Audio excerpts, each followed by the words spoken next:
Today, we're going to jump into one of the biggest, most fought-over questions in American government. Who actually has the power to send the country to war? I mean, it sounds like a simple question, right? Is it the president, the commander-in-chief sitting in the White House? Or is it Congress, the people we elect to represent us?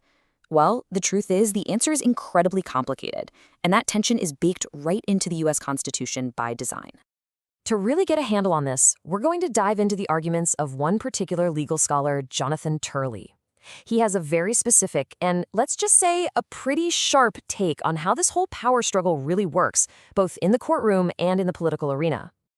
So to get what Turley is arguing, we first have to go back to the beginning, back to the original blueprint and how the framers of the Constitution actually intended for this to work.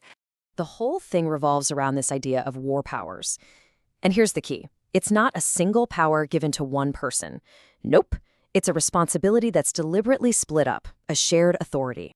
Now this is where it gets really interesting. You can see this split right here. According to Turley's reading, the framers gave Congress the power to start a war, that's in Article 1, but they gave the president the power to lead the war as commander-in-chief, that's Article 2. So what was the goal? Simple, to make going to war hard. They wanted to avoid getting tangled up in foreign conflicts.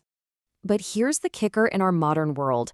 Turley points out that even with that really clear design, the United States hasn't formally declared war since World War II.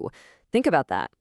Instead, presidents from both parties have sent troops into action based on what Turley sees as a sort of modern interpretation of their power, one that kind of sidesteps getting that official declaration from Congress. Okay, so if we've drifted from the original plan, what's really driving the debate today? Well, according to Turley, the answer often has a lot less to do with constitutional principles and a whole lot more to do with pure politics.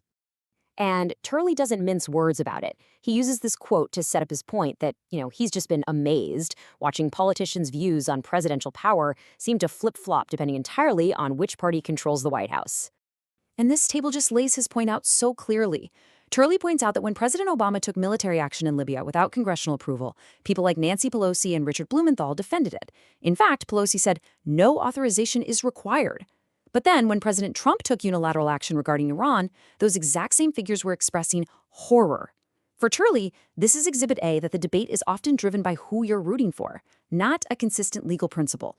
Now, to understand where presidents get this idea that they can act alone, Turley says we need to look way back, all the way to America's first real foreign conflict. It's a fascinating story. So, picture it. It's the early 1800s. The U.S. is just a new, scratchy country, and it has a huge problem. Pirates off the coast of North Africa, the Barbary pirates, are grabbing American ships and holding sailors for ransom. They're demanding huge payments or tributes from the U.S. government. And what was Congress's solution? To pay them off. They actually voted to hand over an incredible $800,000 for ransom. Turley points out that this was a massive chunk of the entire federal budget at the time. To President Jefferson and others, this just looked like weakness. Yeah, Turley doesn't sugarcoat his opinion on this plan. He calls the idea of paying tribute to pirates, well, just moronic. He figured it would only make them want more. So, what did Jefferson do? He acted. He refused to pay a dime. Instead, he decided to use his power as commander-in-chief, and he sent the Navy to go deal with the pirates directly, all without getting a formal declaration of war from Congress. And here's the crucial takeaway from that whole episode, according to Turley. Presidents have the power to just start a fight. And once American troops are in battle, it's really, really hard for Congress to say, okay, never mind, come on home.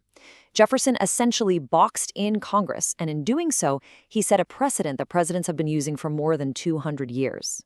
So all that history brings us right back to today, where this fundamental tug-of-war over war powers is still going on, with no clear winner in sight.